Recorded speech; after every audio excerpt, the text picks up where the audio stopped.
유지하려는 정지관성이 작용하고요. 운동하고 있는 물체는 계속 그 방향, 그 빠르기로 가려는 운동관성을 갖습니다. 그래서 라고 하는 거 기억을 좀 해봐 주시면 돼요. 자, 그러면 우리는 힘이라고 하는 게 뭔지 대충 알았어. 아, 힘이 이런 거구나. 자, 근데 이러한 힘 중에서요. 이러한 힘 중에서 우리가 힘이라고 착각하는 사실은 실제는 힘이 아닙니다. 힘이 아닌 또 다른 아이가 있어요. 자, 또 다른 아이가 있는데 그 중에서 우리가 그래서 번역하는 와중에서 가장 잘못 번역한 게 뭐냐면 돌림힘이라는 게 있어. 돌림힘이라고 하는 게 마치 힘처럼 보이지만 얘는 힘이 아니야. 힘은 물체의 모양을 바꾸든지 빠르기를 바꾸든지 방향을 바꿔야 되는데 얘는 힘이 아니다. 자, 그럼 봐봐. 은호야, 저 문 열어. 문 닫어. 문 열어. 문 닫어. 우리 은호가 뭐 했을까?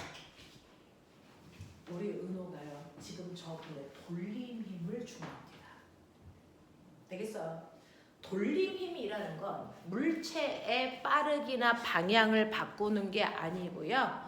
은호가 지금 뭐 했냐면 여기 좀 볼래요? 얘 이름이 경첩입니다. 경첩을 중심으로 문을 회전시킨 겁니다. 맞죠? 되겠어? 이렇게 문을 회전시키는 능력을 우리는 돌림힘이라고 한다.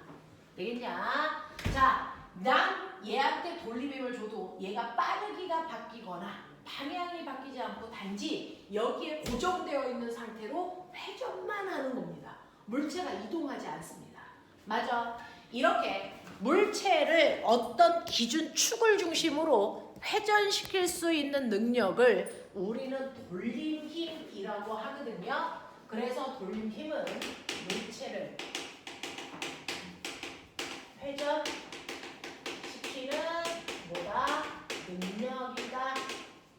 이걸 번역해서 돌림힘이라고 하는데 그러면 선생님 얘도 힘이에요? 아니라고요. 얘는 절대 힘이 아니라고요. 되겠어? 그러면 돌림힘은 뭔데요? 라고 얘기하면 아까 그 경첩처럼 벽에다가 나무판을 이렇게 나사로 조여놓은 거야. 살짝. 자, 얘를 중심으로 회전할 건데 우리는 회전의 중심축을 뭐라고 하냐면 얘를 받침점이야 이렇게 불러요. 받침점이야. 그래서 회전은 받침점을 중심으로 회전합니다.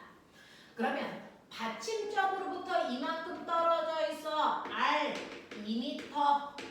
그래서 받침점으로부터 2m 떨어져 있는 나는 이 점에 그래서 받침점으로부터 떨어져 있는 거리와 수직한 방향으로 이렇게 눌러줍니다. 식모틀의 힘으로 눌렀어. 그러면 얘는 어떻게 될까? 라는 겁니다. 이렇게 받침점에 있는데 내가 수직하게 누르면 얘가 어떻게 됩니까? 이렇게 회전합니다. 그래서 이렇게 힘을 주면 얘가 회전을 해서 이 막대기가 이렇게 오죠. 막대를 이 방향으로 회전시킨 거예요. 자, 그럼 보면 이 방향, 회전 방향은 둘 중에 하나죠. 시계 방향 아니면 반시계 방향입니다. 여기서 얘는 무슨 방향이야? 시계 방향이죠. 그래서 물체를 시계 방향으로 회전시키면 돌림힘을 제가 줬습니다. 이 돌림힘을 나타내는 기호를 물리에서는 이렇게 써. 글이 써요. 알파, 베타, 감마처럼 이렇게 써요. 이걸 우리가 타우라고 할 거예요. 타우라고 할 거예요. 자, 돌림힘은 받침점으로부터 떨어져 있는 거리에 90도 방향으로 준 힘을 곱하면 돼. 이 얘기예요. 받침점으로부터 떨어져 있는 거리에 수직한 방향으로 힘을 주면 그 힘을 곱하면 돼. 예를 들어 얘는 수직으로 10N의 힘을 받침점으로부터 2m 떨어진 곳에 줬잖아요. 그래서 이걸 곱하면 되잖아요. 자, 물리는요. 반드시 숫자는 숫자끼리 곱하고요. 단위는 단위끼리 곱하거든요. 그래서 이때 내가 준 돌림힘이 얼마예요? 20 뉴턴 미터 이렇게 가면 돼요. 되겠어? 자, 저 20Nm라는 힘을 받아서 물체가 회전한 거예요. 라는 얘기입니다. 그러면서 이제 보세요. 돌림힘의 단위는 뉴턴미터입니다. 힘의 단위는 뭐였어요? 말해봐. 도원아, 힘의 단위. 뉴턴. 얘는 뉴턴미터. 힘이 아니라고요. 되겠어? 이렇게 돌림힘은 물체를 회전시킬 수 있는 또 다른 능력인 것 뿐이에요. 힘이 아니라고요. 되겠어? 그래서 단위도 뉴턴이 아니고 뉴턴미터다.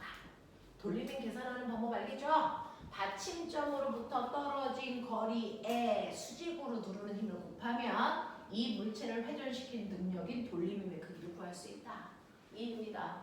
그러면 우리가 돌림힘을 이용해서 어렸을 때부터요. 놀이터에 가면 돌림힘을 이용한 기구가 있습니다. 뭘 것 같아요? 뭘 것 같아요? 시소입니다. 시소가 바로 돌림힘을 이용한 대표적인 도구예요. 자, 시소의 한쪽 끝에요. 80kg인 우리 아빠가 앉아있어. 그러면 아빠는요. 받침점으로부터 1m 떨어진 곳에 수직으로 똥꼬로 누르는 힘을 줍니다. 자, 얼마만큼? 아빠의 무게만큼이요. 그쵸? 아빠의 무게를 뭐라 그럽니까? 우리는 무게를 중력이라고 하죠. 아빠의 중력만큼이요. 중력은 어떻게 구해요? 중학교 1학년 때 배웠죠. 1kg이 받는 중력이 얼마야? 9.8N이죠. 그래서 질량에다가 우리 질량 이렇게 쓰거든요. 9.8을 곱하면 항상 무게가 돼 이렇게 됩니다. 그래서 9.8이라고 하는 걸 곱하면 되는데 사실은 9.8은 지구가 물체를 1kg당 잡아당기는 힘의 크기야. 이걸 우리는 기호로 중력가속도 G라고 써요. 되겠어? 자, 그래서 무게를 구하는 방법은 mg 이렇게 구하면 돼요. 자, 이걸 한국말로 꼬맹아 고개 들어봐. 무게 이렇게 읽은 거야. 알겠어? 그래서 무게 구하는 방법이 정말 무게야. 질량에다가 중력가속도 곱하면 된다고요. 이 G를 우리는 중력가속도라고 읽어. 그게 중학교 1학년 때 배운 9.8인데 고등학교 올라오면 9.8 귀찮아해. 그래서 선배들은 반올림해서 10으로 계산해. 더 간단해. 되겠어? 그래서 선생님하고 하이탑 하는 동안 중력가속도를 10으로 계산하자. 이 얘기야. 자, 그래서 여러분들이 알고 있는 우리 아빠는요. 질량은 80kg이고 중력가속도가 10이니까 아빠는 똥꼬로 누르는 힘이 800N이래. 이런 느낌이야. 되겠어? 그래서 아빠는 800N으로 눌러요. 이런 얘기야. 그러니 아빠 혼자 앉아있으면 아빠가 누르는 힘 때문에요. 얘는 받침점을 기준으로 이렇게 누르니까 이렇게 회전시킬 거야. 그래서 시소가 이렇게 오겠죠. 그러면 아빠는요. 시소를 이렇게 회전시키는 반시계 방향의 돌림힘을 주셨겠죠. 얼마만큼이요? 수직으로 누르는 힘에다가 받침점부터 떨어져 있는 거리를 곱하는 거니까 아빠는 800N의 힘을 받침점으로부터 1m 떨어진 곳에 주셨어요. 그러니까 아빠가 만든 반시계 방향의 돌림힘은 800Nm예요. 그것 때문에 시소는 회전할 겁니다. 되겠죠? 자, 근데 반대편에 누가 앉냐면 조그만 아들이 앉을 거예요. 반대편에 조그만 아들이 여기 이렇게 앉을 거란 말이야. 근데 우리 아들은 20kg짜리 아들이야.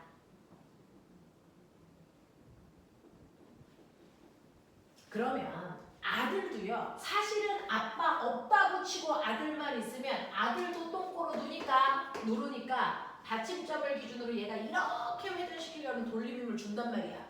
그래서 아들 혼자 있으면 시소는 이렇게 회전에 갔겠지. 되겠어? 그래서 아들은 반대편에서 시계 방향의 돌림힘을 만듭니다. 자, 그랬을 때 아들이 받침점으로부터 얼마만큼 떨어져 앉으면 됐어? 시소가 어느 쪽으로도 기울어지지 않고 수평을 계속 유지하고 있을까? 이게 고등학교 문제입니다. 자, 빨리 머리 돌려봐. 얼마면 되겠어? 4m. 왜요? 어느 쪽으로도 기울어지지 않는다는 건 사실은 시계 방향의 돌림힘과 반시계 방향의 돌림힘의 크기가 같았다는 얘기잖아요.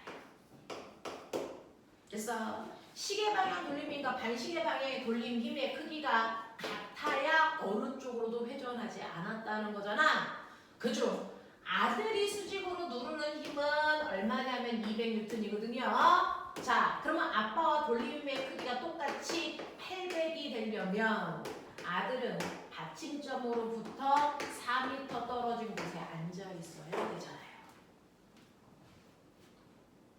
그래서 자, 이렇게 서로 두 개의 방향이 있어요. 시계 방향과 반시계 방향이 있는데 이때 양쪽의 돌림힘의 크기가 같으면 어느 쪽으로도 회전하지 않는 상태가 만들어진다. 이거를 우리는 멋진 말로 돌림힘 평형 상태예요. 이렇게 얘기해요.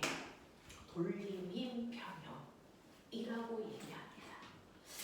자, 그러면서 자기들은 지금 순식간에 두 가지 평형에 대해서 배웠다. 그 중에서 하나는 힘의 평형, 그리고 하나는 돌림힘 평형을 배웠다.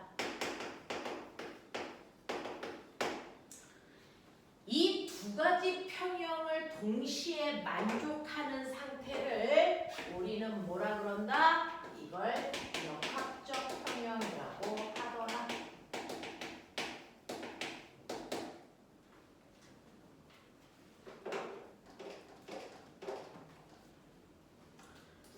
자, 세 가지 물체를 그려봐 드릴 거예요. 세 가지 물체를 그려봐 드리는데 첫 번째 A라는 물체, B라는 물체, C라는 물체 같은 질량을 가지고 있는 세 개의 물체가 모두 다 정지되어 있는 상태입니다. 자, 정지되어 있는 세 가지 상태에서 제가 오른쪽으로 10N의 힘과 왼쪽으로 10N의 힘을 동시에 줍니다. 이 새끼 어떻게 될까 생각해 보세요. 되겠어? 얘는 오른쪽으로 20N의 힘과 왼쪽으로 10N의 힘을 줬습니다. 얘 어떻게 될 건지 상상해 보세요. 얘는 오른쪽으로 10N의 힘과 왼쪽으로 10N의 힘을 이렇게 줄 겁니다. 얘는 어떻게 될지 상상해 보세요. 맨 처음에 셋 다 정지되어 있었어요. 되겠습니까?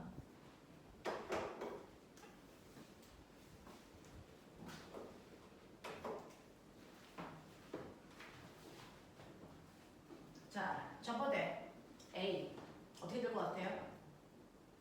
이렇게 순식간에 양쪽으로 힘을 10N으로 빵 받아. A 어떻게 됐을까? 얘기해봐. 그래서 얘는 맨 처음에 정지되어 있었는데 이 힘을 받으면 얘는 어떻게 되니? 그대로 정지 상태. 얘는 왜? 알자 힘이 0이니까. 그죠? 정지겠죠? 그러면 보면 똑같은 경우 얘는요. 알자 힘이 얼마니? 얘 얼마가요? 이거 알자힘 0입니다. 힘은요. 각도만 기울이지 않는 한 수평으로 이동이 가능하거든요. 그러니까 힘이 여기 있다고 생각하지 않고 여기 있다고 저도 똑같다는 거예요.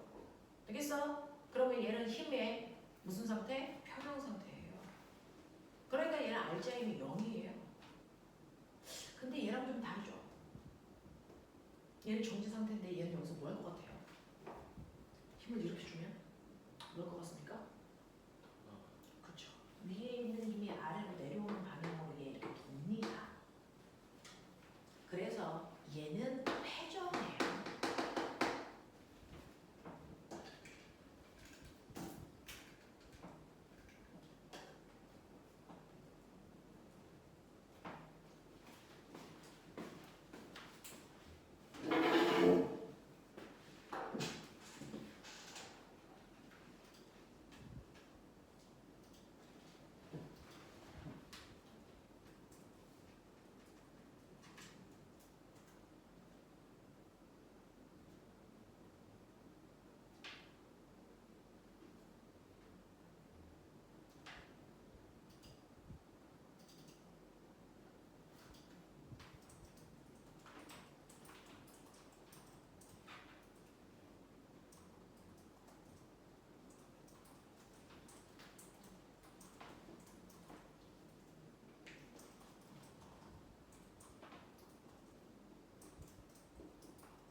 얘는 정지되어 있어? 뭔가 이상하죠. 얘는 어떨 것 같아요? 얘는 알짜임이 얼마니? 구해봐. 알짜임 얼마? 10이요. 그럼 얘 어떻게 될 것 같아요? 알짜임을 받으니까 그 방향으로 가겠죠. 되겠어? 얘는 이동하고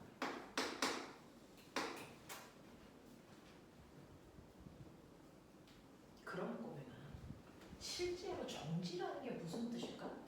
우리는 그냥 정지되어 있어요. 너무 쉽게 얘기했는데 사실은 정지라는 건 회전도 하면 안 돼요. 이동도 하면 안 돼요. 그래서 회전도 하지 않고 이동도 하지 않는 상태가 진짜 정지된 상태죠. 그러면 회전도 하지 않고 이동도 하지 않는 진짜 정지 상태여야 되는데 그러면 진짜 정지 상태이려면 어때야 되는 줄 아세요? 얘처럼. 그래서 얘는 보면 아까 회전은 했는데 갔니? 이동도 하니? 이동을 안 하죠. 왜? 힘은 평형이라서 그래요. 그래서 자, 이동하는 건 알짜 힘이 만드는 거예요.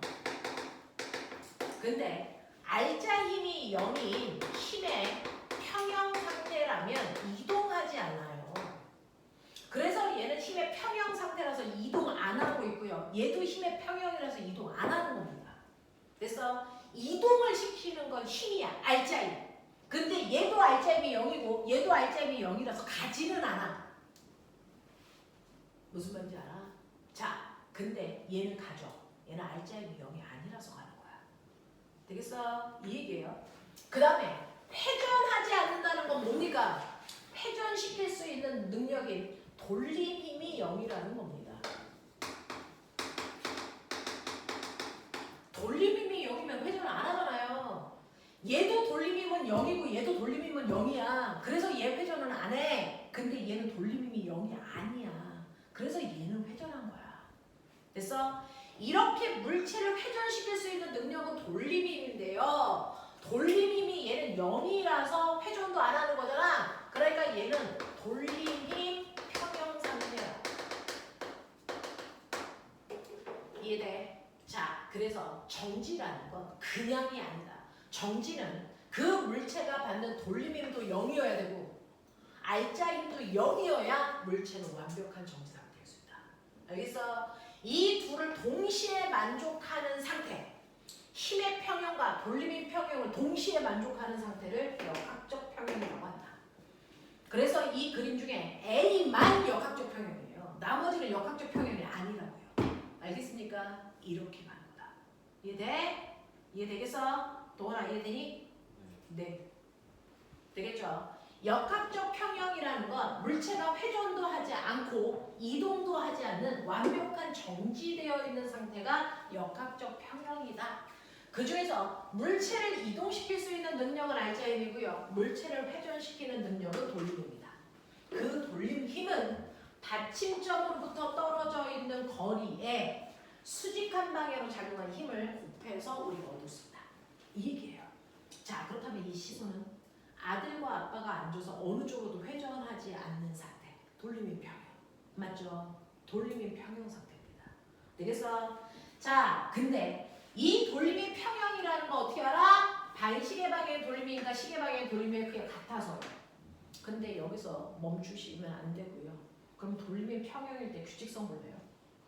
양쪽에서 작용한 힘이요. 800N, 200N. 힘의 비가 4대 1이었는데 어떻게 돌림힘이야? 어떻게 돌림힘 평형이야? 힘의 비가 4대 1일 때 거리비가 몇 대 몇이니까? 1대 얼마니까? 4니까요. 그러니까 힘의 비율과 거리 비율이 반비례하는 순간이 힘의 평형상, 돌림의 평형 상태다. 이해되겠니? 이 얘기예요. 그래서 돌림이 평형이 되면 여러분들 평형이 되는 경우는 힘의 비율과 받침점으로부터 떨어져 있는 거리 비율이 반비례해서 돌림힘의 크기가 같아졌기 때문에 돌림힘 평형이다. 알겠습니까? 이런 거죠. 그러니 앞으로는 힘의 비율을 보여주시면 그거를 반비례하게 거리 비율만 갖추면 돌림 평형을 우리가 찾아낼 수 있다. 이런 얘기야.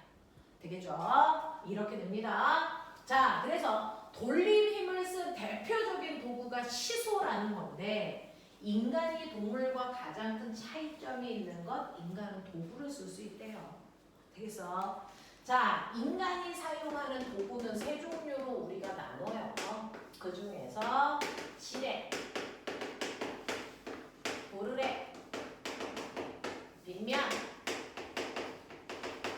인간들이 아무리 과학이 발달돼도 인간이 만드는 도구는 저 셋 중에 하나입니다. 그 중에서 가장 많이 사용하는 도구가 뭘까요? 라고 얘기하는데 인간이 가장 많이 사용하고 있는 도구가 지뢰입니다. 그 지뢰가 아까 여러분들이 배웠던 시소가 지뢰입니다. 되겠어? 일반적인 지뢰는요. 시소와의 차이점이 받침점이 한쪽으로 쏠려있네. 요 정도? 됐어? 이렇게 돼요. 거기다가 더럽게 무거운 물체를 짧은 쪽에 올리세요. 받침점으로부터 1m 떨어진 곳에. 그리고 긴 쪽을 내가 누를 거야.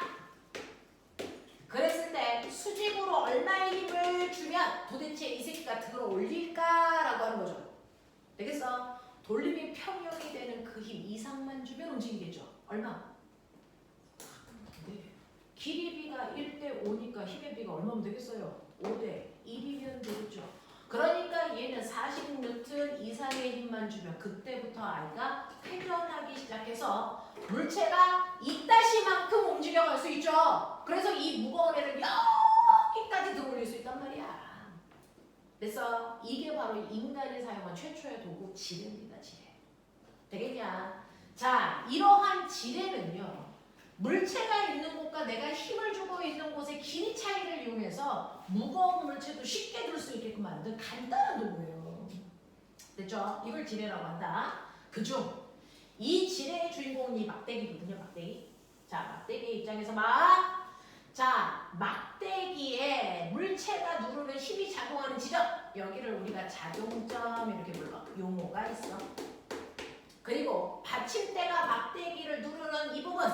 여기를 우리가 받침점 이렇게 얘기해.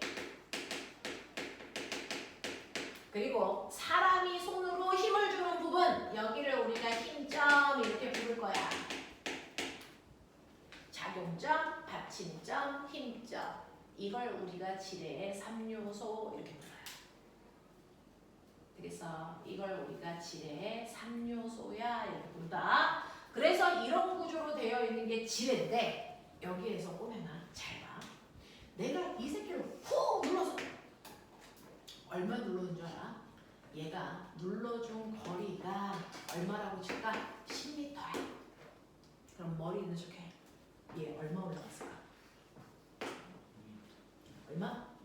2m 올라갔습니다. 응? 어떻게 알았어? 어떻게요? 맞아요. 여기에 있는 받침점을 기준으로 아가야 요 삼각형 보이지? 이 삼각형하고 이 삼각형이 닮음이다. 맞아? 왼쪽에 있는 삼각형과 오른쪽에 있는 삼각형이 닮음이 만들어져요. 그랬을 때 길이비가 1대 5니까 당연히 요 길이비도 1대 5여야만 되는 거예요. 그래서 내가 10m를 내렸을 때 물체가 2m 올라간다는 걸 확인할 수 있어. 근데 지금은 중학교 3학년 내용 아직 안 배운 사람들이 있으니까 선생님이 우리 과학에서요 이랬어요 이렇게 얘기해요. 1. 그래서 과학에서 이랬다라고 얘기하려면 반드시 일을 할 어떤 대상 물체가 있어야 돼. 물체에다가 사람이 일을 해주는 거야. 그 물체를 10N의 힘으로 밀어. 그랬더니 애새끼가 2m 밀고 가. 그래서 이렇게 어떤 물체에다 힘을 줘서 그 물체를 이동시키는 걸 과학에서 이랬다라고 얘기한단 말이야. 자, 그랬을 때 내가 준 힘에다가 밀고 간 거리를 곱한 만큼이 사람이 한 일이야.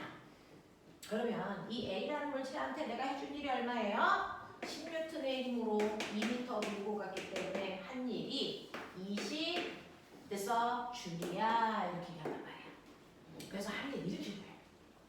그래서 힘으로 밀고 간 거리를 곱하면 한일이 나오는데요. 그럼 선생님 좀 힘줬는데? 힘으로 밀고 갔는데 나 이런 거야. 이런 거야. 되겠어? 되겠어? 자, 그러면 그 일을 누가 받아? 여기 있는 물체가 일을 받아가지고 물체가 쑥 올라갔구나. 이 얘기거든요. 그럼 물체는 실제로 얼마의 힘을 줘야 200N짜리가 올라갈까요? 네, 여기에 200N짜리 물체가 땅바닥에 있어. 이거 들어 올리려면 적어도 사람이 최소한 얼마의 힘을 줘야 되는 줄 알아? 지구가 얘를 200N의 힘으로 당기고 있거든? 그러면 이걸 들어 올리려면 최소한 힘의 합력이 0이어야 등속도로 움직일 수 있잖아. 그게 제일 작은 힘이야. 물체의 무게만큼만 힘주는데 그래서 최소한 200N의 힘을 줘야 되잖아. 그걸 이 나무 토막이 물체한테 주고 있는 거야. 그래서 물체를 들어 올릴 수 있었던 거야. 되겠어? 자, 그러니 저 물체는요. 나무 토막으로부터 200N의 힘을 받아서 얼마만큼 올라갔어? 2m만큼 올라갔어. 그러면 나무 토막으로부터 받은 일이 얼마야? 라고 하면 400줄의 1 받았네? 이 얘기잖아. 근데 그 일을 사실은 누가 사람이 반대편에서 눌러줘서 한 거잖아. 그죠? 그러면 사람이 눌러준 힘이야. 사람은 겨우 얼마의 힘만 줬어? 40N이에요. 어떻게 200짜리를 40으로 들 수 있어? 그러니까 정약용이 거중기를 만든 이유도 그 무거운 바위의 무게보다 적은 힘으로 들 수 있게 도구를 만든 거잖아요. 그렇죠? 그래서 도구를 사용했더니 지뢰라는 도구를 사용했더니 200N짜리를 200이라는 힘 안 줘도 들 수 있어. 겨우 40으로 들 수 있어. 와, 힘이 5분의 1 줄었네? 맞아. 이게 도구를 사용하는 목적이기도 하죠. 되겠어? 자, 그래서 도구를 사용하니까 200짜리를 40이라는 작은 힘으로 이동시킨 거예요. 그래서 도구를 사용하면 힘의 이득이 있습니다. 힘을 줄였어? 이건 멋진 말로 힘의 이득이 있네? 이렇게 표현하는 거야. 근데 신기한 거 알아? 그래서 물체가 겨우 2m 올라갔는데 나는 몇 미터 눌러줄게? 난 바본가 봐. 10m 눌러줬어. 물체가 겨우 이만큼 올라가기 위해서 나는 이만큼 눌렀단 말이야. 내가 실제로 나무 토막을 눌러준 거리가 얼마냐면 무려 10m야. 그러면 직접 든 것보다 거리가 엄청 손해봤네? 맞아요. 몇 배요? 5배. 그래서 도구를 사용했더니 힘을 줄인 만큼 거리는 똑같이 늘었어. 이걸 우리가 거리에 손해를 봤다. 이렇게 얘기해요. 힘의 이득을 본 만큼 거리의 손해를 봤습니다. 그럼 이 사람이 한 일은 얼마예요? 한 일은 힘 곱하기 밀고 간 거리라고 했죠. 힘에다가 밀고 간 거리를 곱해보세요. 신기한 거 보이죠? 이 사람이 한 일도 400입니다. 얘명을 같네? 도구를 써봤자 한 일의 양은 똑같네? 이 얘기입니다. 어떤 도구를 사용해도 한 일의 양은 변할 수가 없습니다. 직접 들어 올리면서 하나, 도구를 사용하나 한 일의 양은 무조건 같습니다. 그래서 일에는 이득이 없습니다. 여러분들이 나중에 과거에 가서 과학자가 돼도 여러분들이 아무리 머리를 써서 새로운 도구를 만들더라도 그 도구를 이용해서 힘을 줄인 만큼 무조건 거리는 늘어납니다. 그렇기 때문에 한 일의 양은 똑같아요. 도구를 쓰나 쓰지 않나 똑같습니다. 그래서 이걸 우리가 일의 원리가 성립한다 이렇게 표현해요. 어떤 도구를 사용해도 일의 원리에 위배될 수는 없습니다. 그럼 선생님, 제가요 어떤 도구를 만들어서 힘의 크기를 5분의 1이 아니고 20분의 1로 줄이면 그 도구는 반드시 이동해야 되는 거리가 20배 늘어납니다. 그래서 한 일에 대한 변화가 없어요. 그래서 이런 원리가 이런 원리. 이런 이 원리를 깨는 도구를 만들었다. 여러분들 노벨상 바로 탑니다. 만들어 보십시오. 노벨상 바로 갑니다. 그래서 지금까지의 우리의 과학으로 그래서 증명된 원리는 절대로 힘의 이득을 본 만큼 반드시 거기에 손해를 보기 때문에 한일의 양은 변화가 없다는 겁니다. 원리입니다. 깨지지 않습니다. 그래서 이렇게 됩니다. 일의 원리가 성립됩니다. 라는 겁니다. 자, 그러면 이러한 지뢰들이 있는데 자, 이 지뢰에 종류가 있어요. 저 여기 좀 지울게요. 자, 대표적인 인간이 사용하고 있는 가장 대표적인 도구가 지뢰인데요. 이러한 지뢰에 종류가 있다는 거예요. 자, 우리가 알고 있는 이러한 지뢰에 종류가 있는데 지뢰의 종류는 세 종류가 있어요.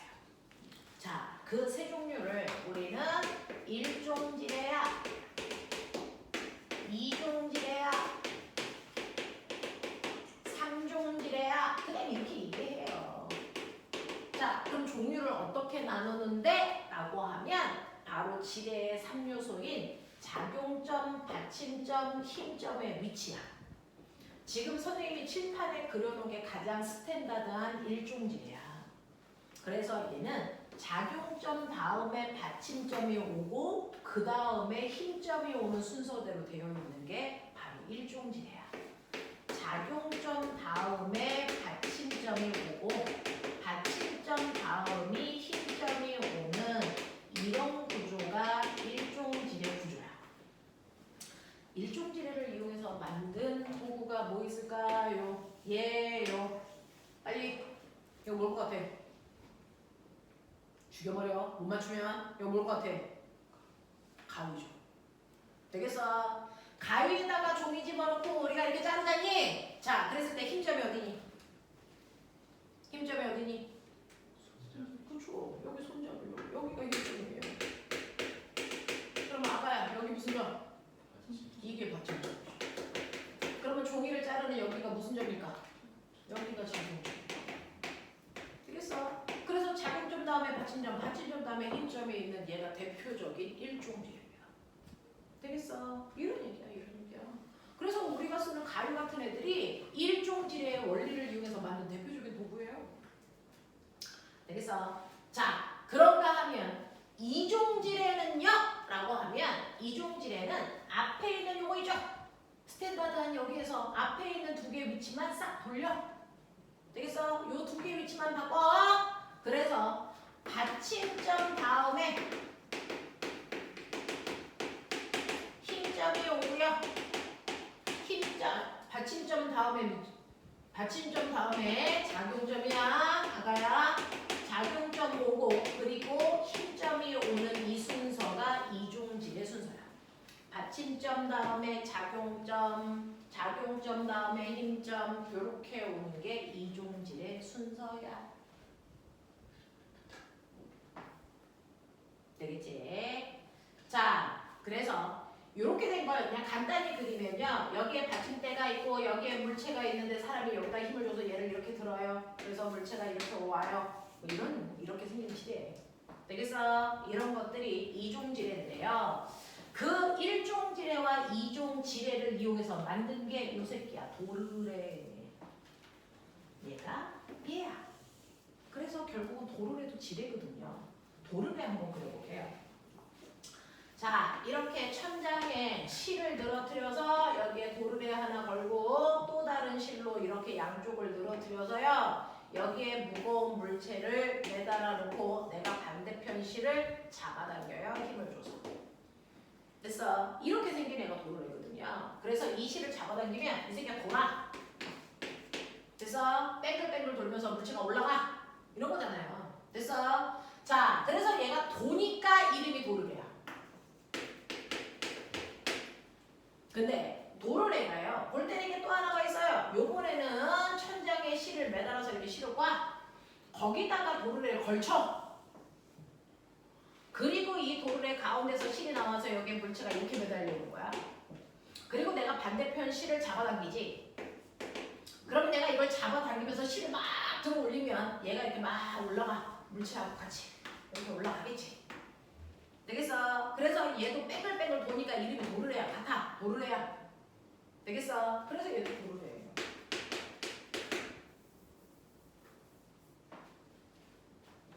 자, 얘도 도르래인데 차이점이 있어요. 얘는요, 이 실을 잡아당기면 이 새끼는 도는데 그래서 물체는 올라가는데 도르래가 같이 물체처럼 올라가니? 그럴 수가 없죠. 이 위치에 고정되어 있어요. 그래서 얘는 돌기만 하지 도르래 자체가 올라갔다 내려갔다 안 합니다. 그 지점에 고정되어 있는 도르래야. 그래서 얘 이름이 고정 도르래야.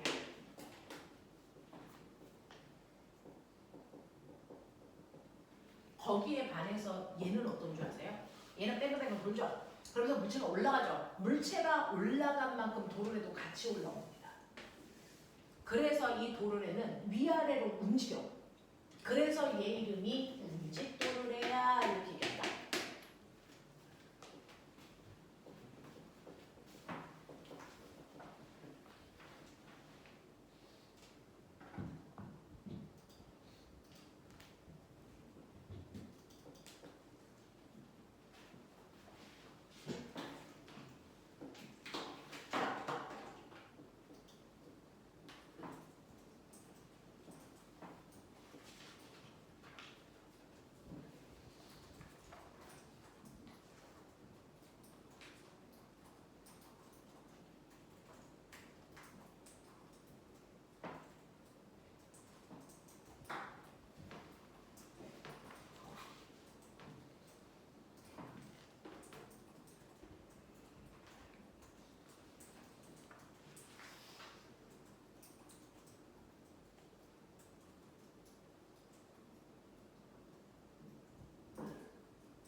그러면 선생님 한 놈은 고정도를 한 놈은 움직도를 내고 앞에 고정과 움직이라는 단어가 들어간 이유는 알겠어요.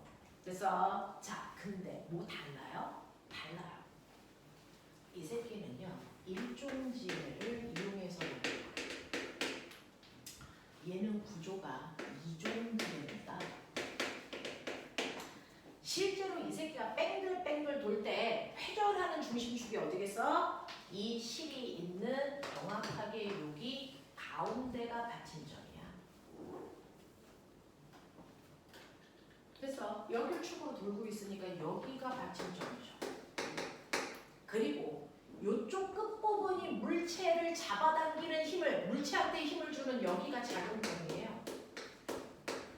그리고 이쪽 실을 사람이 당겨서 사람의 힘을 받고 있는 여기가 힘점이죠. 그러니까 이 새끼 일종지뢰 맞죠. 그래서 일종지뢰의 원리를 이용해서 만든 게 고정도르래란 말이야. 근데 얘는 길이 비율 보여요? 받침점에서 작용점까지, 받침점에서 힘점까지 길이 비 몇 대 몇? 말해.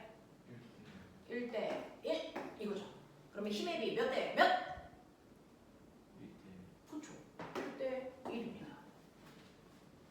됐어. 그러니 10N의 물체를 들어 올리기 위해서 이 사람은 얼마의 힘을 줘야 된다? 10N의 힘을 똑같이 줘야 돼요. 그래서 그러면 이 사람은 힘의 이득을 받냐 못 받냐? 못 받죠. 됐어. 그러면 이렇게 해서 이 물체를 1m 들어 올리고 싶은데 얘는 몇 미터 내려야 될까? 말해. 1m죠. 왜? 힘의 이득을 못 받으니까 거리에 손에도 볼 이유가 없다고요. 그럼 선생님 이건 되게 바보 같은 도구인데요? 그쵸? 힘의 이득도 못 봐서 거리의 변화도 없어. 근데 인간이 지금 쓰고 있는 도구 중에 얘를 제일 많이 써요. 얘가 가지고 있는 장점이 있어요. 뭘까요? 얘는요. 만약에 도르래가 없으면 이 물체를 위쪽 방향으로 힘을 줘서 들어야 됩니다. 근데 도르래를 연결했기 때문에 힘을 아래쪽으로 줘도 물체는 올라가죠. 그래서 이 고정 도르래는 물체에 주는 힘의 방향만 전환시켜주는 거예요. 모든 도구가 힘의 크기를 줄일 거라는 착각은 버리셔야 됩니다. 힘의 크기는 변화 없이 힘의 방향만 바꾸려는 목적으로 만든 도구도 있다는 거예요. 그게 바로 고정도르래예요. 우리 옛날에 조선시대에는 수돗물이 없었거든요. 그래서 땅을 파서 지하수를 고이게 해서 그걸 다 마을 사람들이 퍼서 먹는 우물 문화였어요. 우물. 근데 지하수가 있는 곳까지 파려면 깊이가 대략 10에서 20m 깊이까지 파고 들어가야 됩니다. 그래야 지하수가 나와요. 그래서 그 지하수를 이렇게 보이게 해서 모든 마을 사람들이 이 물을 그래서 우물가에 가서 퍼서 먹어야 된단 말이죠. 근데 꼬맹아, 이 깊이가 10m야 또는 20m야. 그러면 이 물 팔려면 어떻게 해야 돼? 네가 10m 내려가서 물 파고 다시 올라와야 돼. 할 수 있겠어? 힘들죠. 그래서 어떻게 했습니까? 우리 조선들이 여기다가 두레박이 고정도를 이용해서 한쪽에다 두레박을 매달아서 반대쪽의 실을 잡아당기면 두레박이 올라와요. 그래서 물을 길어 먹었습니다. 알겠어? 이러려고 쓰는 게 고정도로예요. 힘의 방향을 바꿔요. 알겠습니까? 이런 것들이야. 그래서 고정도로에는 힘의 크기를 줄일 목적은 없어요. 힘의 방향만 바꿔서. 그래서 편리하게 쓰면 목적으로 만든 게 고정도로다 라는 겁니다. 자, 근데 이 새끼의 움직도를 해보여요. 얘는요, 실제로요, 이게 지뢰의 단면인데 이 중에서요, 여기가 받침점이 아닌 거 보이세요? 얘는 이렇게 따라가면 물체에다 힘을 주면 여기가 작용점.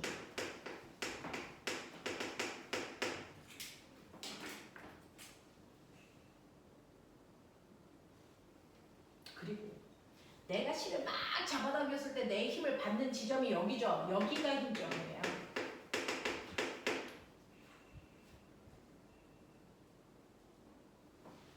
내가 여기를 잡아당기니까 내 힘을 직접 받는 곳은 여기죠.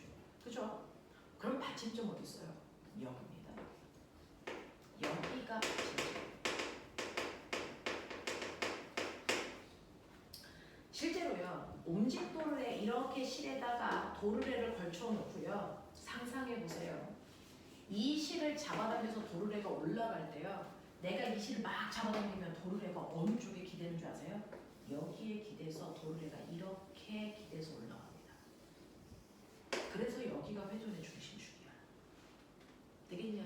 이렇게 되거든요. 그래서 이게 받침점 나열이에요. 여기가. 그러면 받침점, 작용점, 힘점, 이중질이 맞네. 그랬을 때 꼬매가 길이비 불려요. 길이는 무조건 받침점으로부터 재는 건데 받침점이 여기 있어요. 그럼 받침점에서 작용점까지, 받침점에서 힘점까지 길이 보여요? 몇 대 몇입니까? 1대 2입니다. 받침점이 여기 있다 보니 받침점에서 작용점까지, 받침점에서 힘점까지 길이비가 1대 2라고요. 받침점에서 작용점까지, 받침점에서 힘점까지의 길이 B가 1대 2구나. 길이 B가. 그렇다면 힘의 B는 반비례하니까 2대 1이어야 되는구나. 그렇죠? 힘의 B는 2대 2이어야 된다. 그러니까 10N짜리 물체를 매달면 난 이 실 잡아당길 때 몇 N의 힘만 주면 되니? 5N의 힘만 주면 이 물체 들어올릴 수 있어. 이게 움직도로래요. 이게 정약용이 만든 거중기야. 그래서 이것 때문에 무거운 바위를 사람들이 쉽게 들어올렸단 말이야. 그래서 수원성을 짓는 속도가 3분의 1로 줄었어. 그래서 시간이 3분의 1로 줄었어. 이런 얘기잖아요. 자, 그래서 이런 식으로 힘의 크기를 절반으로 줄였는데 꼬맹아 생각이라는 걸 해봐. 그러면 이 물체가 1m 올라갈 거야. 넌 몇 미터 당겨야 되니? 말해. 몇 미터? 2m죠. 힘의 크기를 절반으로 줄였으니 당연히 움직여야 되는 거리는 2배 늘어나야 정상입니다. 그러니 나는 이 실을 잡아당긴 거리가 2m라는 얘기입니다. 되겠어? 이렇게 된 게 움직임이에요. 이렇게 돼요. 그래서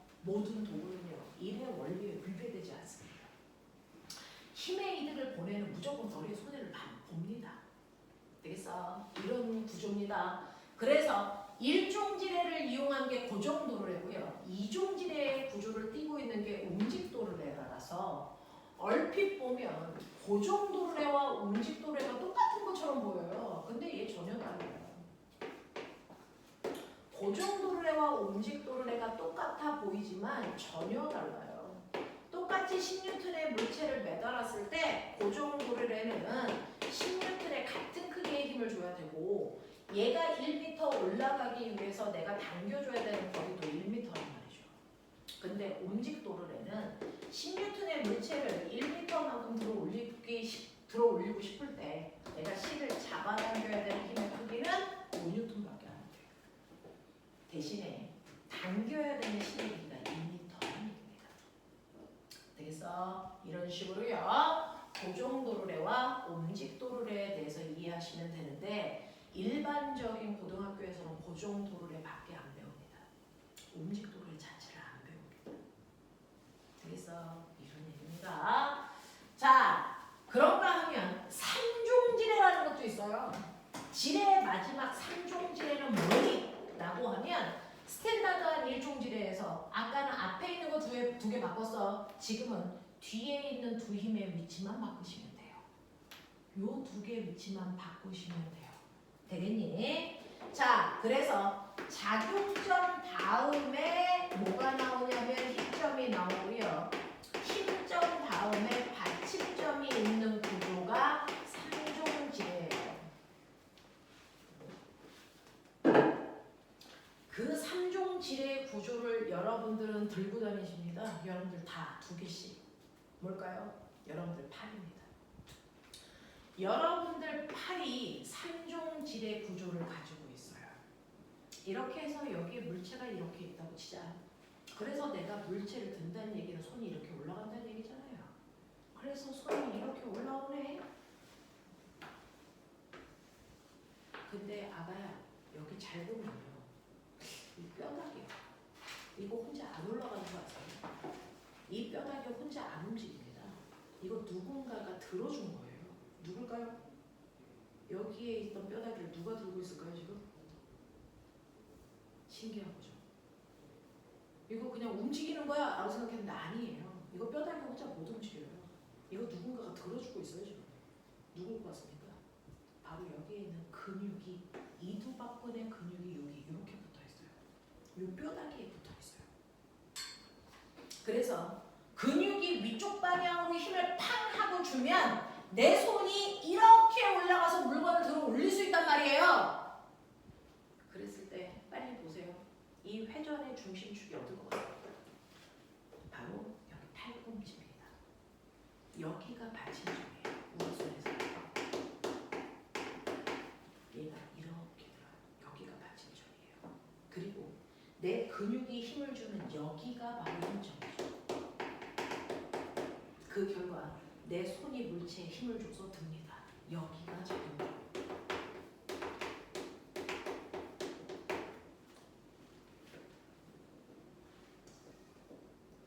이렇게 돼요.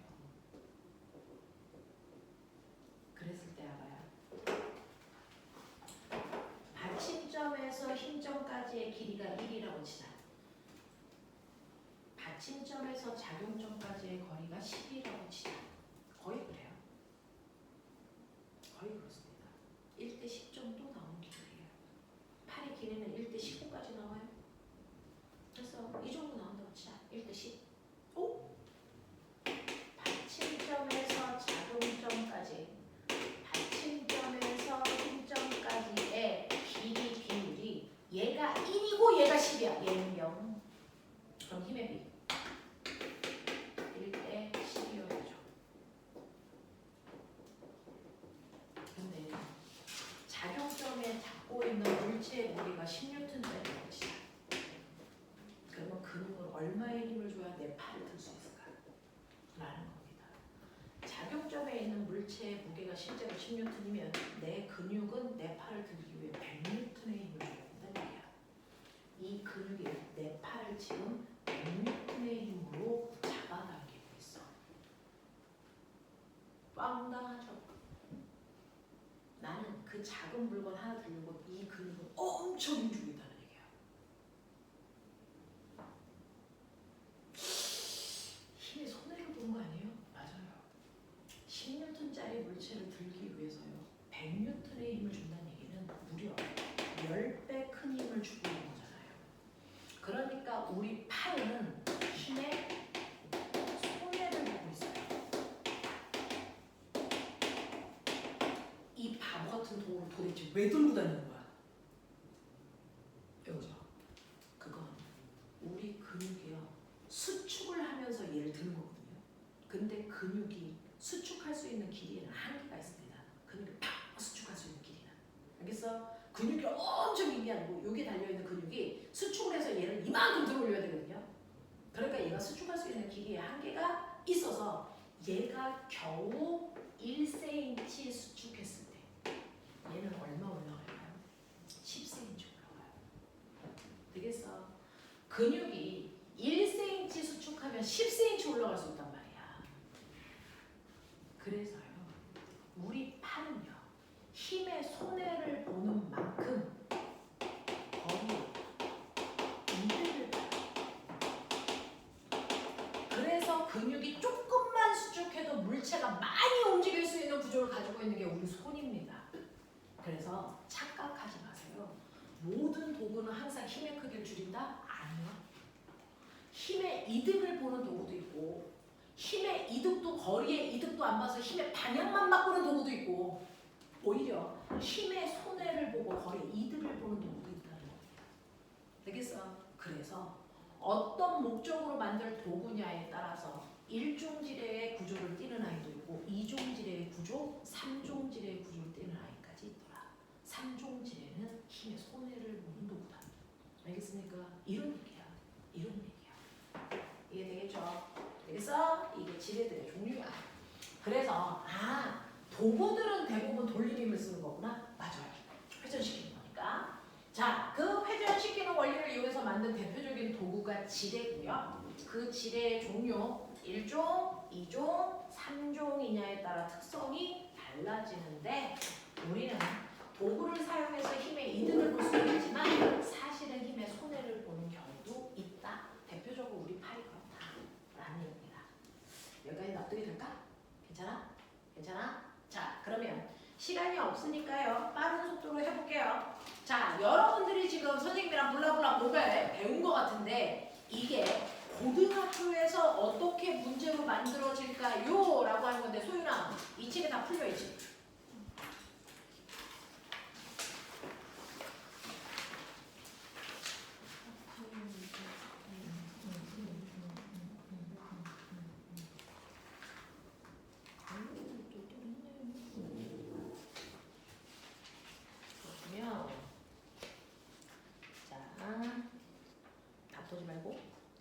새로 해봅시다. 자, 보시면 선생님하고 문제를 자, 몇몇 개 볼게요. 소윤이는 거기 선생님이 문제만 프린트 해줄게요. 자, 몇몇 개 문제 좀 보죠. 여러분들이 가지고 있는 기본적인 문제만 몇 개 볼게요. 나머지는 숙제를 해보셔야 돼요. 20페이지에 있는 4번과 5번 20페이지에 있는 4번과 5번을 해보십시오.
그 중에서 4번 문제가 돌림힘으로 할 수 있는 여러분들이 배운 내용 중 가장 기본입니다. 자, 얘 같은 경우에 보시면 여기에 받침점이 있고 작용점이 있고 힘점이 있으니까 이종질입니다. 여기에서 떨어져 있는 이 거리 A고 이 거리 B고요. 그 다음에 300N짜리 물체를 내가 100N의 힘으로 들어 올리고 싶어. 또는 평형을 유지하고 싶어. 돌림이 평형입니다. 그랬을 때 힘의 비가 몇 대 몇이냐면 힘의 비가 3대 1이죠. 그러니 받침점부터 작용점까지 받침점에서 힘점까지의 길이 비율은 1대 3이어야 됩니다. 이해해? 그러니 A와 B의 길이 비율이 1과 2여야 된다. 인 겁니다. 그래서 물체가 질에 작용하는 돌림의 크기와 A, B의 길이 비율 구해주세요. A, B의 길이 비율은 1대2인 건 맞고요. 그렇다면 우리는 이때 이 물체에 요거 1m요. 그랬을 때 이 물체가요. 여기서 지뢰를 누르면 돌림의 크기는 얼마 만들었어? 라고 하면 돌림 힘은 받침점으로부터 떨어진 거리에 수직으로 작용한 힘의 곱이죠. 받침점으로부터 떨어져 있는 거리는 1이고요. L이고요. 그래서 수직으로 누르는 힘은 300이에요. 그래서 300에다가 A를 곱하면 되니까 얘는 돌림이 300 L Nm야. 이렇게 쓰시면 되겠죠. 되겠어. 자, 이런 식으로 돌림 힘이라고 하는 가장 기본적인 구조고요. 특히 길이를 잴 때 그냥 재는 게 아니고 받침점을 기준으로 받침점으로부터 떨어져 있는 거리를 재셔야 된다라고 하는 거 기억하셔야 됩니다. 자, 그러면 기본적으로 여기까지 이해가 됐으면 이 상태가 무슨 상태냐면 꼬맹아 돌림이 평형이죠. 그죠? 돌림이 평형일 때 꼬맹아 잘 보시면요. 우리 기본적으로 스탠다드로 돌아갈까요? 예를 들어서 이렇게 있다고 치자. 이렇게 있어요. 여기에 200N짜리 물체를 1m 떨어진 곳에 놓을 거고요. 그리고 내가 2m 떨어진 곳을 누를 거니까 이때 힘은 100N 주면 되겠네? 이런 생각하죠. 그렇죠? 자, 이때요. 주인공은 누구냐면 꼬매나 막대를 봐. 자, 이 막대에 지금 힘이 몇 개 작용합니까? 막대의 무게는 무시하고요. 이 막대에 작용한 힘이 몇 개일까요? 몇 개? 3개입니다. 막대에 작용하는 힘이 3개인데 어떻게 3개냐면 얘기해 보라.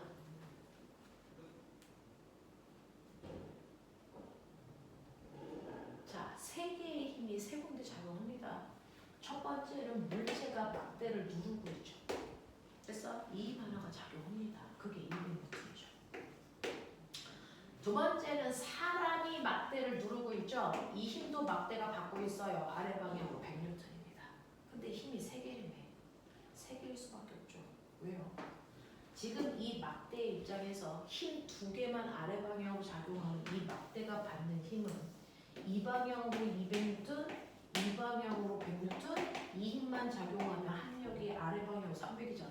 그럼 아래로 이동해야죠. 근데 얘는 정지 상태잖아요. 그렇다는 건 사실은 눈에 보이지 않지만 위쪽으로 밀어 올리는 힘도 있어야 되겠지. 소변 얼마? 3 있어야 되겠지. 이 힘 누가 만들까? 누가 만들까? 받침대가요. 막대를 밉니다. 그 힘이 300입니다. 여러분들 시소 타고 있는데 받침대하고 요 막대 사이 손가락 넣어봐. 뒤지겠지? 그 힘이 작용하고 있는 거야. 이 힘이.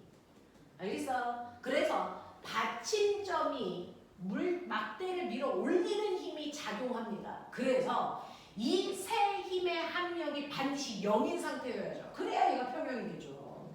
그래서 반드시 받침점에도 힘이 작용한다. 그 힘은 힘의 평형으로 구하시면 된다. 이 시소는 지금 정지 상태이기 때문에 힘의 평형입니다. 합력이 반드시 0이어야 되잖아요. 되겠어? 그래서 눈에 보이는 이 힘도 있지만 받침점에 밀어 올리는 힘도 있다는 건 아니라 힘의 평형. 되겠어? 그러면서 얘는 힘의 평형뿐만 아니라 회전도 하지 않으니까 돌림힘도 평형이에요.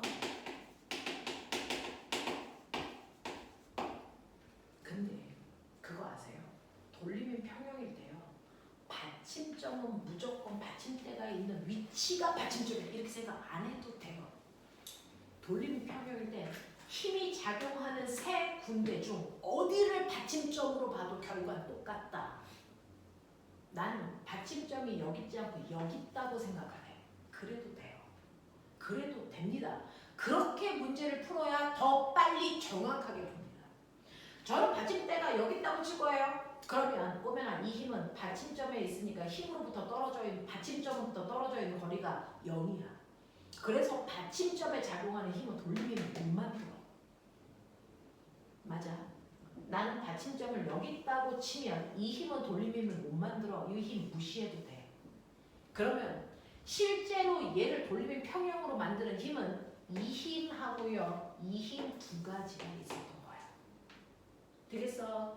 그래서 받침점이 여기 있다고 해서 이거 받침점을 무조건 봐야 돼. 그거 아니야. 돌림힘 평형이면 힘이 작용하는 지점 중 어디를 받침점으로 봐도 결과는 똑같다는 거예요.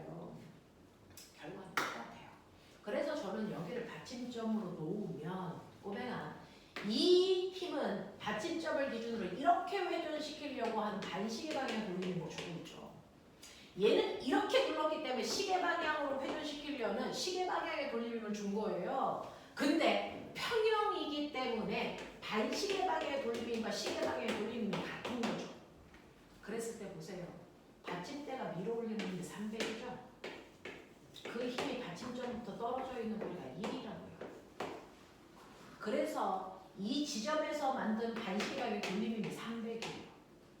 그러면 여기는요. 100N에 있는 거 눌렀죠. 근데 받침점으로부터 얼마 떨어진 곳이니? 얘는 3m 떨어졌습니다. 요 길이가 1이고 요 길이가 2였으니까 여기로부터 3m 떨어진 거예요. 그래서 계산해 보시면 얘도 300입니다. 선생님 저는요 받침점을 여기 있다고 치지 않고 여기 있다고 치지 않고 여기 있다고 할 건데 그래도 돼요. 어디든 상관없다고요. 받침점이 여기 있다고 치면 요번에는 이 힘이 돌림힘을 못 만들어. 무시. 그러면 돌림힘을 만드는 힘은 보이시죠? 바로 이 힘과 받침점이 여기 있으니까 이 방향이죠. 얘는 이 방향이죠. 알겠습니까? 이 두 개의 힘은 돌림힘을 만들어요. 그랬을 때 얘는 반시계 방향의 돌림힘, 얘는 요번에 시계 방향의 돌림힘이에요. 항상 힘은 받침점을 향해서 물체를 흘려고 하는 거니까. 되겠어? 그랬을 때 시계 방향의 돌림힘과 반시계 방향의 돌림힘이 같기만 하면 되는 거 아니야? 그랬을 때요. 여기에서 시계 방향의 돌림힘 300의 힘이 2m 떨어진 곳에 있어요. 그래서 얘는 300 곱하기 2라서 제가 만든 돌림힘을 600입니다. 근데 이 새끼요. 얘는요. 반시계 방향의 돌림힘이 200 곱하기 3입니다. 그래서 여기 600이에요. 이게 돌림힘 평형일 때 받침점은 네가 원하는 장소로 옮겨놓고 생각해도 똑같다. 그걸 연습하라는 게 5번입니다. 보세요. 그걸 연습한 게 여러분 5번이에요. 그래서 5번은 거기에 각각의 점들을 다 준 거예요. 그랬을 때 지금 돌림힘 평형이면 받침점을 어디에 놓고 보셔도 여기 돌림힘 평형이거든요. 자, 그래서 보시면 얘는요. 여기에서 이렇게 A 지점에서 F라는 힘이 작용해. 여기는 B고요. 여기는 C고요. 여기는 D예요. 그래서 얘는 이 방향으로 F의 힘을 줘요. 그래서 받침점을 어디에 놓고 봐도 돌림힘은 똑같다. 그걸 증명해 줄게요. 그 중에서 첫 번째 받침점을 A라고 쳐라. 그러면 여기가 받침점이라고 치면 이 힘은 돌림힘 못 만든다. 돌림힘을 만드는 건 얘밖에 없다. 그렇다면 얘는요. F라는 힘이 얼마만큼 떨어져 있냐면 3R만큼 떨어져 있죠. 그래서 힘에다가 떨어져 있는 거리를 곱하면 얘의 돌림힘은 3F예요. 근데 받침점의 위치를 A가 아니고 B에 있다고 쳐라. 여기가 받침점이라고 쳐라. 그렇다면 그러면 얘도 돌림힘을 만들고 얘도 돌림힘을 만들어. 근데 얘도 반시계 방향이고 얘도 반시계 방향인 거 보여? 같은 방향이면 돌림힘을 더 해야 돼요. 되겠어? 그래서 반시계 방향의 돌림힘 1번과 2번을 합한 값이 전체 돌림힘이 되는 거예요. 그중 첫 번째 이 반시계 방향의 돌림힘은 받침점으로부터 R만큼 떨어진 곳에 F라는 힘을 줬으니 얘 FR이야. 그리고 이 힘도요. F라고 하는 힘을 받침점으로부터 2R만큼 떨어진 곳에 줬으니까 얘는 2FR이야. 그래서 더해볼게요. 똑같이 3FR이라고 하는 같은 결과가 나온다고요. 받침점을 여기다 놔봐도 똑같죠. 받침점을 여기다 놓든 여기다 놓든 다 똑같은 결과가 나와요. 그래서 돌림힘을 구할 때 받침점의 위치는 힘이 작용하든 어디든 네가 받침점의 위치를 옮겨놔도 결과는 똑같아. 알겠습니까? 이렇게 됩니다. 이렇게 됩니다. 그래서 받침점의 위치는 중요하지 않다. 네가 원하는 위치에다가 바꿔놓고 생각해도 결과는 똑같다는 겁니다. 됐죠?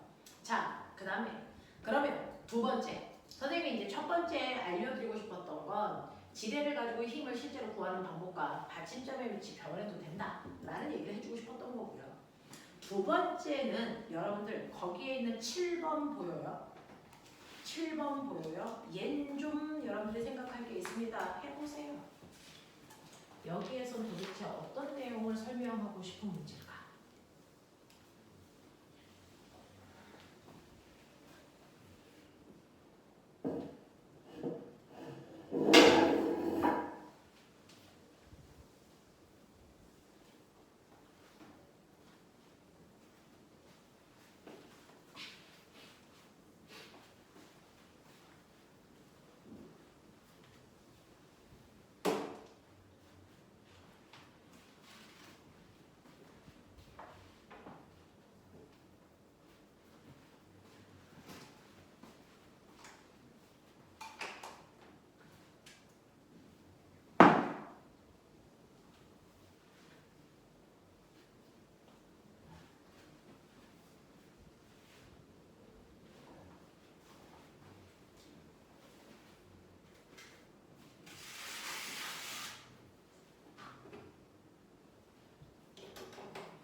내용들이 있어요. 이 문제에서는 뭘 고려해야 돼? 여기에서 뭘 알아야 돼? 이렇게 문제마다 하이탑은 한 문제 안에 하나씩 체크 포인트가 다 있거든요.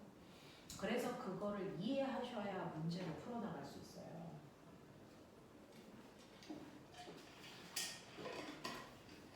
보시면 7번 문제는요. 거기에 앞에서 풀었던 4번하고 차이점이 보이세요? 똑같이 막대에다가 문치를 올려놓고 받침점, 힘점, 작용점의 위치가 달라진 건 맞지만 그거 말고 다른 게 하나가 있어. 은호야, 뭐가 달라고요? 막대 맞아요. 여기서 얘기한 건 막대에도 무게가 있다는 거예요. 그러면 우리는 그 막대의 무게를 어떻게 다룰 거냐, 이게 관점이에요. 모든 물체는 사실 질량에 있는 게 당연하죠. 그러니까 무게가 있겠죠. 그러니까 4번처럼 막대의 무게를 무시하는 문제가 오히려 바보 같은 문제거든요.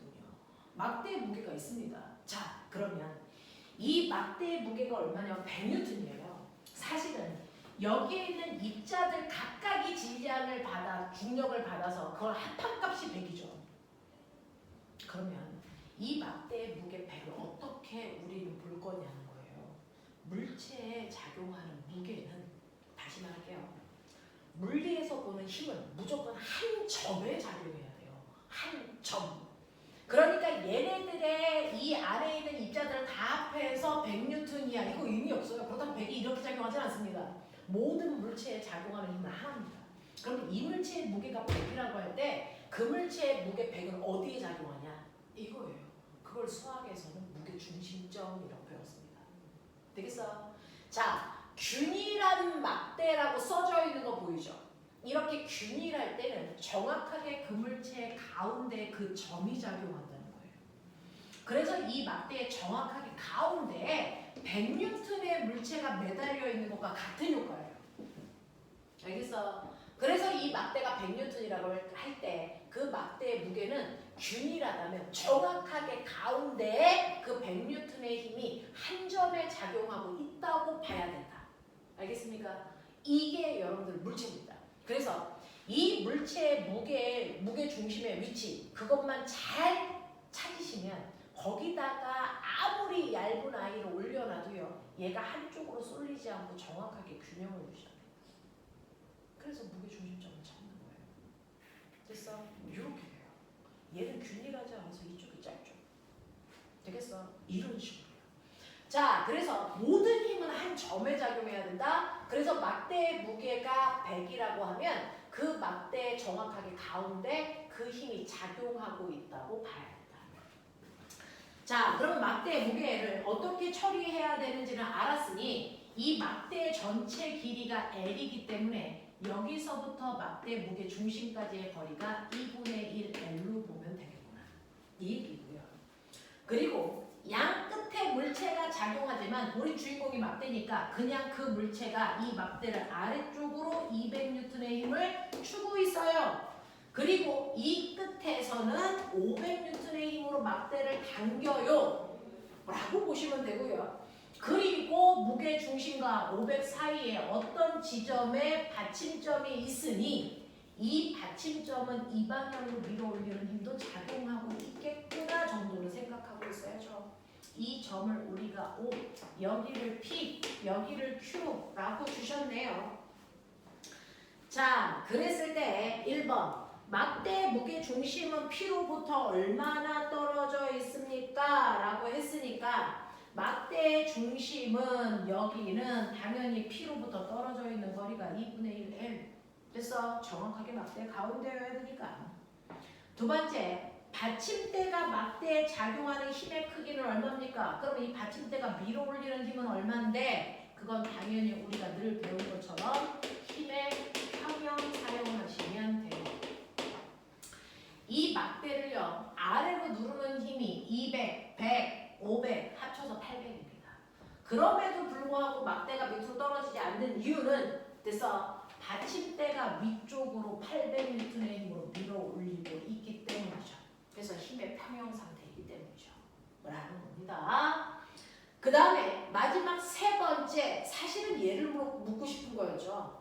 그렇다면 P에서 O까지의 거리, 요 거리가 얼마니? 요거 묻는 거예요. 근데 우리는 요만큼의 길이는 알잖아요. 2분의 1 L이라는 거. 그러니까 요만큼만 구하시면 되겠죠. 되겠어. 근데 꼬맹아 잘 봐. 여기가 2분의 1 L이니까 요 길이도 2분의 1 L이어야 돼.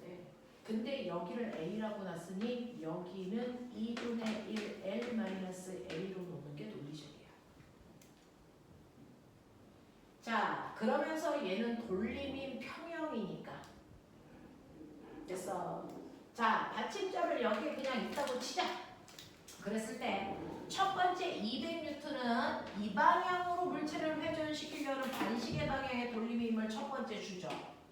얘도요. 이 방향으로 회전시키려는 반시계 방향의 돌림의 두 번째 힘을 만들어줘요.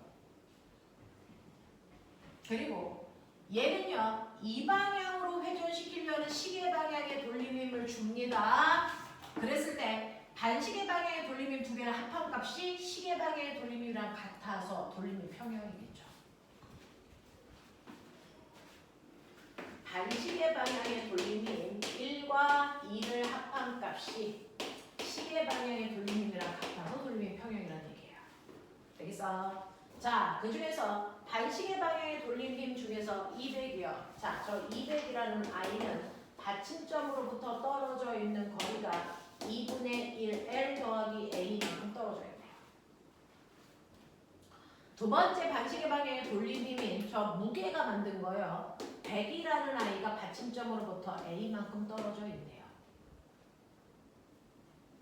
이 둘을 합한 게 시계 방향의 돌림 힘이에요. 그 시계 방향의 돌림 힘은 500N의 힘이 2분의 1L-A 떨어진 곳에 있네요. 이게 같으면 되는데 쓸데없는 숫자 낭비는 지우자.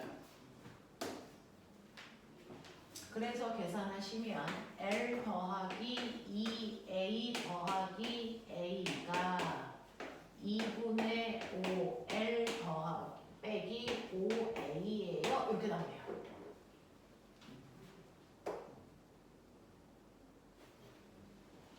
그랬을 때 L끼리 이항할게요. 그러면 2분의 3L 요거 이항하시면 8A 요 얘기죠.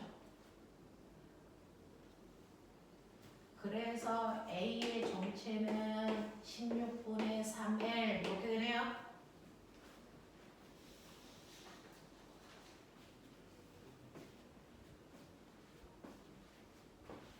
그러면 여기가 16분의 3L이니까 2분의 1L을 더하면 전체 길이 요거 나오겠죠.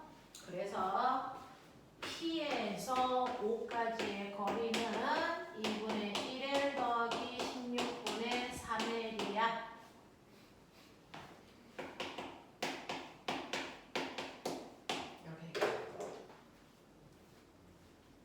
이렇게 갑니다.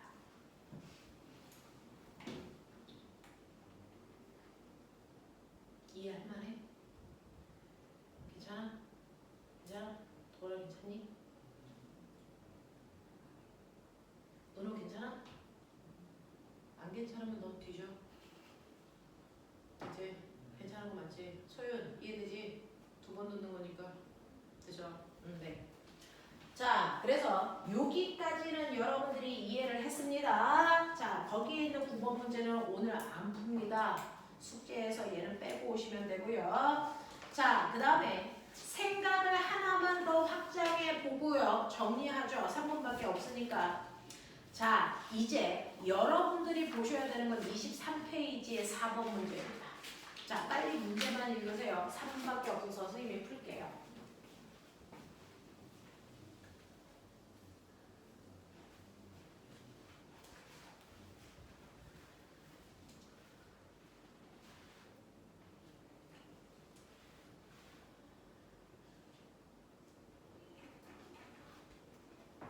읽으셨어요? 자, 여기서요. 받침점이 몇 개 있어요? 몇 개 있어요? 2개 있죠. 근데 꼬매가 절대로 받침점은 2개일 수 없습니다. 매 순간 받침점은 하나만 존재해야 됩니다.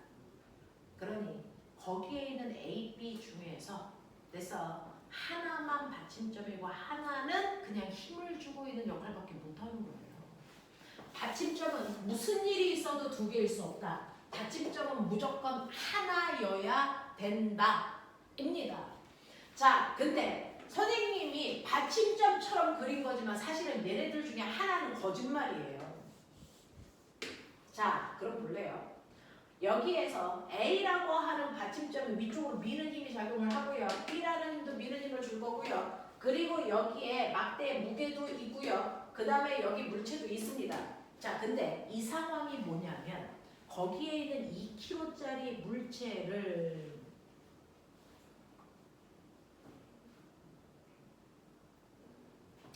막대의 질량이 2kg의 물체를 왼쪽에서 7m 되는 지점에다가 두고 수평을 유지했습니다. 자, 이렇게 됐을 때 막대에 작용하는 힘 FA, FB에 작용하는 힘의 크기 FA와 B에 작용하는 힘의 크기 FB의 크기는 얼마이겠습니까? 라고 하는데 이때 A와 B 둘 중에 하나만 받침점이야.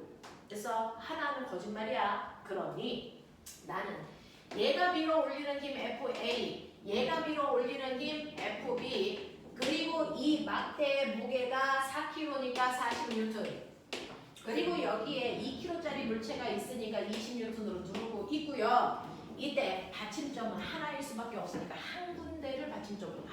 누구요? 저는 그냥 끝에 있는 A를 받침점으로 볼게요. 그래서 A만 받침점으로 보지 A, B를 받침점으로 보실 수 없다. 받침점은 무조건 하나다. 매 순간. 되겠어? 그러면 얘를 받침점으로 보는 순간 여기에 작용하는 이 힘은 돌림힘 못 만들어. 돌림힘을 만드는 건 이 힘과 이 힘과 이 힘인 거죠. 맞아. B는 받침점이 아니야. 받침점을 A로 봤기 때문에 B는 그냥 작용하는 힘만 있는 거야. 되겠어?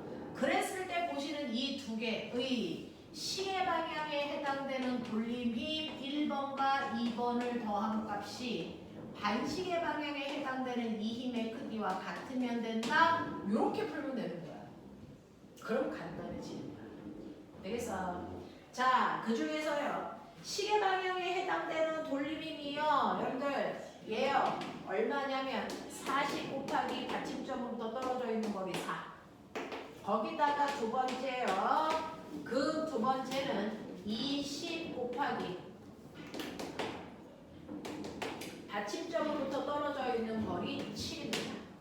이게 시계 방향, 반시계 방향의 돌림힘이랑 같은데 그 반시계 방향으로 이 받침대가 밀어 올리는 힘 모르겠어? 모르는 거야, FB. 근데 떨어져 있는 거리가 얼마냐면 얘는 6. 그래서 이거 160 더하기 이거 140. 그래서 합하면 이쪽이 300이니까 여기도 300이면 되잖아. 그래서 FB에다 6을 곱해서 300이니까 FB가 50이네. 요런 얘기야. 그래서 여기가 300이니까 얘도 300이면 되지. 그러니까 FB가 50이면 50 곱하기 6, 300입니다. 그래서 FB의 힘의 크기가 50인 거를 확인했어요. 그럼 선생님, FA는 어떻게 해요? 받침점을 여기다고 치고 다시 구해요? 바보죠. 돌림힘 평형 했으니까 뭐 하면 돼요? 힘의 이 막대는 실제로요. 받침대 두 개가 위로 올리는 힘이 있고요. 그리고 아래로 내리는 힘이 두 개 있어요. 그래서 아래로 잡아당기는 힘 40에다 20을 더하면 60이고요. 그게 FA와 FB를 더한 값이랑 같아야죠. 근데 FB의 정체가 50인 거 알았으니 FA의 정체는 10이어야 됩니다. 이해돼? 이렇게 이런 문제에서는 돌림힘 평형, 힘의 평형 이거 두 개만 쓰면 답은 다 나온다. 알겠습니까? 이렇게 푸는 겁니다. 이해되겠어? 할만해? 오케이. 여기까지 할게요. 자, 아까 송호연 쌤이 담임이시고요. 송호연 쌤이 단톡방을 만들어서 거기다가 과제를 올려주실 거예요. 오늘은 여러분들 가지고 있는 책에 어디까지 페이지까지가 숙제냐면요. 자, 못 푸는 문제들 당연히 있어. 못 푼다고 그거 가지고 스트레스 받으면 안 돼. 26페이지까지 문제 풀어오는 거 숙제.